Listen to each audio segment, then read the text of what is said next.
আবৃত্তি করছি মিথ্যে ক্ষতির মূল। লিখেছেন কাজী আতিফ আবু বক্কর। মিথ্যে বলা মহাপাপ, মিথ্যা ক্ষতির মূল।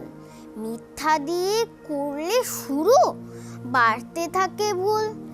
মিথ্যা যেমন ছল চাতুরির দিনকে বলা রাত, একের সাথে জোড়ে দেওয়া অন্য কিছুর স্বাদ। মিথ্যাবাদীর বন্ধু হলো স্বয়ং আজাজিল।